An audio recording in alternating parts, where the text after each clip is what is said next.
This video is powered by the pros at Pascal Air Plumbing and Electric. Arkansas owned, Arkansas operated. GoPascal.com. Let's talk to Kevin McPherson here, Pig Trail Nation. Kevin, what do you think Bud Walton Arena is worth in terms of points each and every week? It's priceless, guys. Well, listen, the energy in Bud Walton Arena, especially in a game, two ranked teams, and we know what Arkansas's fan base is in any sport when there's excitement. And I think, Eric Musselman's got it dialed up. We know how he's recruited. And, this is a good team. Arkansas has been, not at full strength for every game except one. They've played probably the toughest non-conference schedule they've had under Musselman in his fourth year. And a lot of that was away from home, no true road games until they went to LSU, unless you count Texas, in the exhibition season. But, to get back in Bud Walton Arena with all that experience playing in Europe and different places, there's no place like home. And so although those were great experiences, you go into Bud Walton Arena and you're the Arkansas Razorbacks, you've got an edge just out of the gates like you guys were talking about. You can hang a value on it. 10 points sounds about right to me. Kevin, you mentioned the impact of Bud Walton. Well, Auburn's got a pretty good arena, the Jungle, and I know that they've got a decent team this year, maybe not the same as Jabari Smith, Walker Kessler, that front line, that front court. But what can you tell our listeners about what Arkansas has to match up with against tomorrow night? Well, this is a team, I think it's won 29 games in a row at home. That's a tough place to win. When you look at Bruce Pearl teams, especially recently into Auburn, of course he's recruited at a high level. I don't think they have quite the talent level they've had the last few years. And I think this Arkansas team matches up fine with it. But we talk about home court advantages. Auburn's one of those places that definitely has one.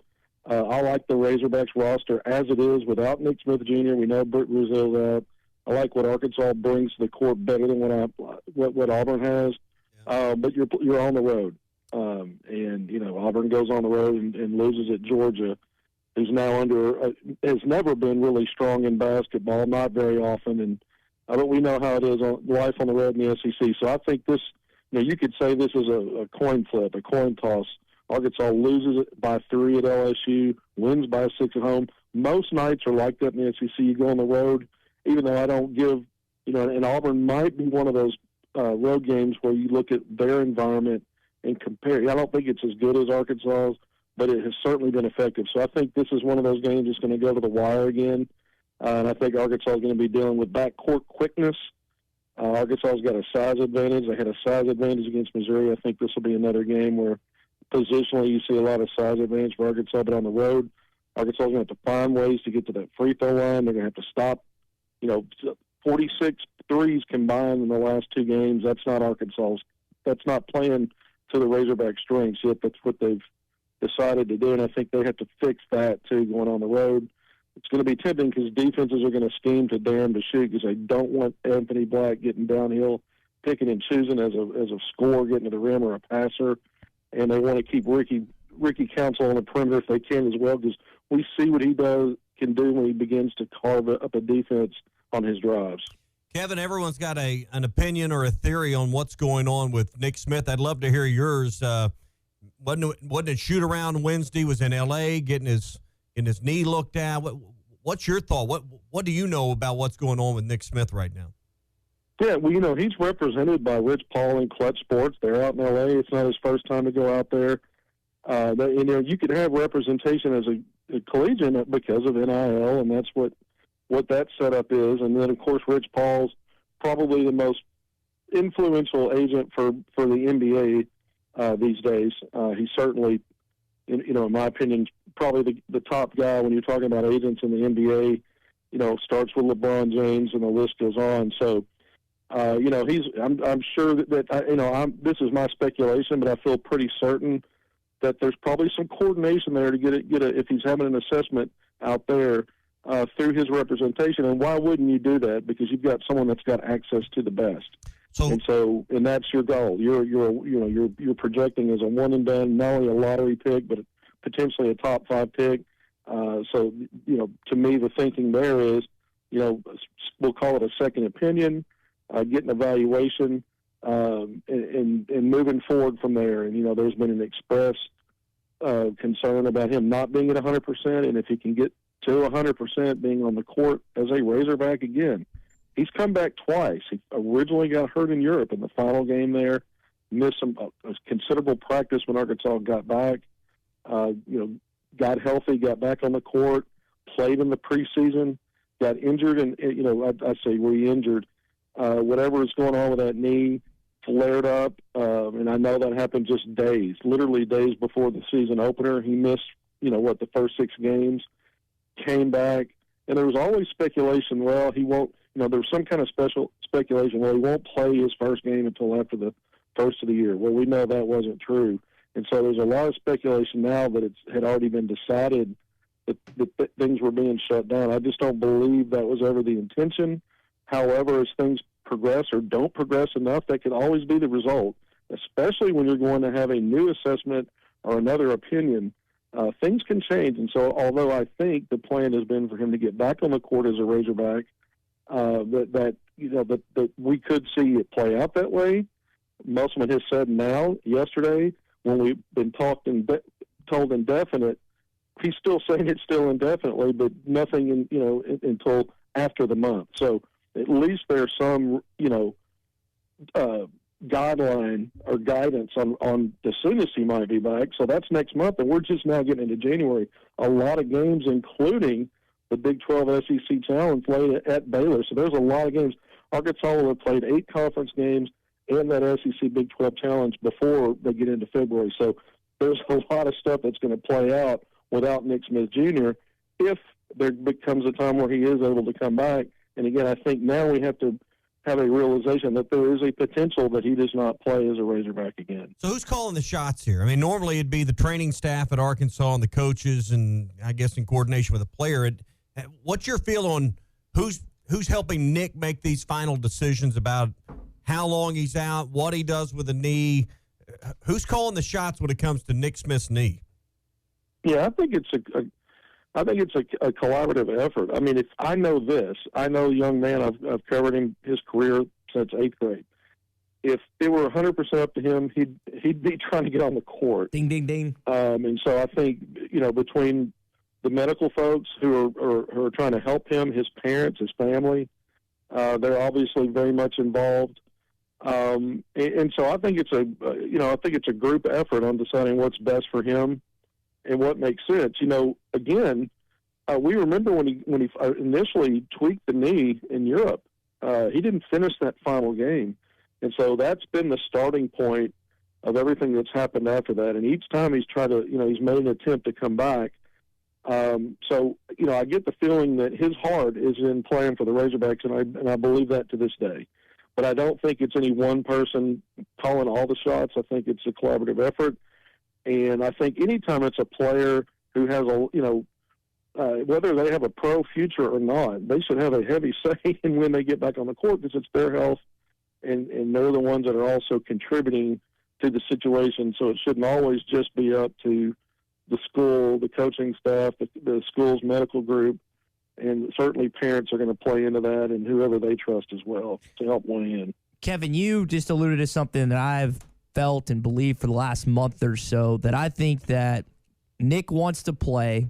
Rich Paul, his dad, maybe his mom, I don't know, and different people don't want him to play. I kind of felt like the same thing when you had allegedly Malik Monk wanted to go to Arkansas, but Marcus thought he'd be better off going to Kentucky, wouldn't let him go to Arkansas, whatever. That's how I feel about it. Is there truth to that? Based on what you just said, it sure sounds like it. No, I think I know his family, and I talked to his dad often, and they want him on the court, but this was their dream, was for him to be a Razorback, play. I just think that, I remember I was always a playground hack, but I'd roll an ankle and I'd try to go out the next day, and my mom was telling me, you might want to wait 3 or 4 days, and I think it's one of those things, but with a lot more at stake. And so I just think that when you're younger, you feel bulletproof, invincible, and he's so competitive. So he wants to be out there, even though maybe obviously he's not 100%. He didn't finish the Oklahoma game, had 21 points when he pulled himself out with about 5 minutes left. You were down, Ty, in North Little Rock. Mm-hmm. We sat next to each other, for the Bradley game, and we know that he barely played this early part of that second half, and they took him out. Musselman tried to explain that, and he had his knee retaped. But, again, a lot's at stake, a lot's on the line for him, and if he's not 100%, I agree. He shouldn't be on the court. But at the same time, I don't think there's anything going on behind the scenes to fool or troll the fan base of, it's indefinite. I don't think they would do that knowing good and well he's not coming back, because the smart thing for him to do at that point, if he's not coming back, would be to get with the pro people, not continue to hang out with the team, not be on the bench during games, not get his treatment at the school, but start on that NBA part of it and get ready, because the draft's just in June. So to me, it's been pretty obvious, based on those signs as well, that there is a targeted intention to get back to playing for the Razorbacks. Well, here would be my question then on that. How much of a distraction has this been for this basketball team, for Eric Musselman, leading into conference play? I don't think it's been a big one, because they had to play the first 6 games without him. That included Maui. It wasn't like they just lined up the cupcakes and they would deal with this later. And they've done pretty well. They're 8 points away from being unbeaten, and they've played a pretty decent schedule to this point. So I don't think it's been a big distraction. Even Trevin Brazil, they've dealt with that on the fly. And guys like Jordan Walsh and Mekhi Mitchell, others have stepped up. We saw Joseph Pinion. Arkansas was really hurting for perimeter shooting with Nick Smith out. We saw Joseph Pinion, his teammate, by the way, at 14U, when I started covering these guys back in the day. I say back in the day, they're 8th graders. They were teammates for the Arkansas Hawks at 14U basketball, and they've known each other for a while. Those two guys were training together just weeks before they moved to Fayetteville as Arkansas freshmen. They were working out together. And I remember having conversations with the trainer, who's Nick Smith Sr., Nick's dad, and we were talking about Joseph looked really good, and we wouldn't be shocked if at some point during his freshman season he'd get a shot to really help Arkansas. Boom, we saw that in the last game. It's very interesting how Eric Musselman finds ways to deal with situations. He dealt with injuries with Isaiah Joe in his first season. Justin Smith the next year. Arkansas overcame those things, and it took a little while with those situations. So far, so good, but Arkansas is about to jump in the fire. We talked about this road game at Auburn. You come back against a top 5, top 10 Alabama team at home. 4 of your first 6 SEC games are on the road. Right now, we'd have to say Arkansas's handled injuries and missing players very well. We'll see if we're still humming the same tune in the next 3 or 4 games. Got about a minute, so we'll make this the last one. What is the ceiling for this team as it's constructed right now? We know without Trevin Brazil and presumably without Nick Smith. Yeah, so let's chop that up. I think fully healthy, this is I look at it and it's one of the top 3, 4, 5 rosters in the country. It's a Final Four kind of team. I think it can still be a Final Four team with a Nick Smith Jr. healthy and raring to go.